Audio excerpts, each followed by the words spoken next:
Whether you call them coyotes or coyotes, you may have noticed these elusive animals appearing with greater frequency in cities and towns near you.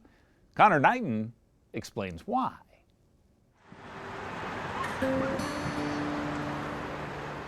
Cook County, Illinois, encompassing the city of Chicago, has more than 5 million residents. Human residents. More than 2,000 coyotes also live here, most prowling just out of sight. I love that we're hearing there's a siren, there's airplanes. We're in the middle of a city. Right, so it's deceiving because it looks like this is natural, right? And it is a little patch of nature, but we're surrounded by Chicago.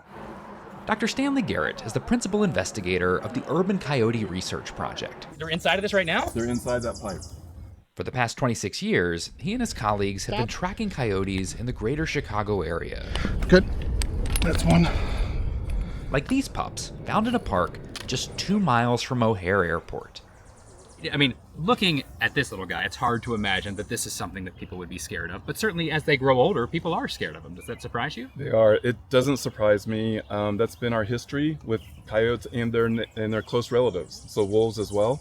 And we have had conflicts with coyotes at times. And so, unfortunately, it's those conflicts that make the news. More coyote sightings are being reported across San Diego County these days.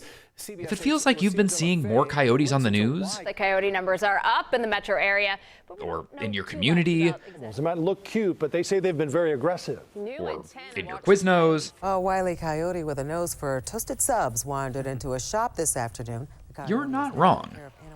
Way back in the late 1990s, the concept of a coyote living in an urban setting was basically unheard of. And yet they started appearing out of nowhere in suburban sites around the Chicago area. And so people began complaining or were concerned or scared. Rural habitat loss, coupled with a decline in hunting due to decreased demand for coyote fur, are thought to be responsible for the recent influx of coyotes in our cities. But they've been dramatically expanding their range for the past century. Once primarily found in parts of the West and Southwest, they're now in every state except Hawaii. Coyotes have been howling the original national anthem for America for almost 5 million years. Dan Flores is the author of Coyote America, which explores the animal's natural and supernatural history. In Native American stories, the coyote is frequently presented as a deity-type figure in human form, sometimes portrayed as a clever trickster. What is important about these stories is not the trickster part, but it's why the trick works.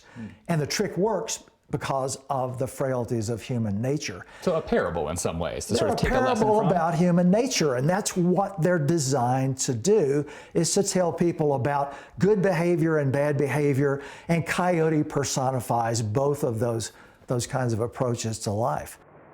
When European settlers moved west and encountered coyotes and wolves, which would often prey on livestock, they did their best to wipe them out. But once wolves, coyotes' natural predator, were largely exterminated, coyotes thrived in their absence. We tried everything under the sun to get rid of them. In fact, by 1931, Congress actually passed an act called the Animal Damage Control Act and appropriated $10 million to exterminate coyotes in North America. Over the years, coyotes have been hunted and trapped and poisoned. But it turns out, when coyote packs are threatened, they adapt by scattering into pairs and quickly reproducing to make more coyotes.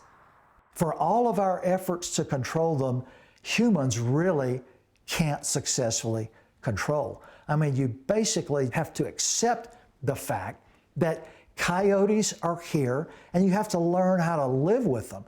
At night, you'll hear them surrounding this whole area, and you'll realize that they're everywhere.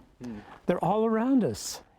Andrew Lovato is the city historian of Santa Fe, New Mexico, where you'll find coyote art and signage throughout downtown. To have this part of the country without coyotes would be terrible. It'd be a crime. Coyotes are so ingrained into who we are and our culture. Of course, not everyone feels that way. Packs of coyotes targeting their dogs, and they want... While coyote attacks on humans are extremely rare, there have only been 2 confirmed fatal attacks in modern history, they can pose more of a danger to small pets. If you're walking your dog and you encounter a coyote, Don't run away from it. If you have a small dog, pick the dog up and walk away. If you have a large dog, just stand still and shout at it and it should leave. Coyotes are still put down when they endanger humans, like when they run out onto an active runway at an airport. But wildlife departments have essentially abandoned the idea of getting rid of them altogether. Now most people have come to the realization that they are part of the urban landscape, just like they are the rural landscape, and there is a certain amount of tolerance that's necessary. With some of the persecutions of the past now phased out, Dan Flores hopes that we've entered a new era with coyotes, in which we move beyond tolerance to appreciation.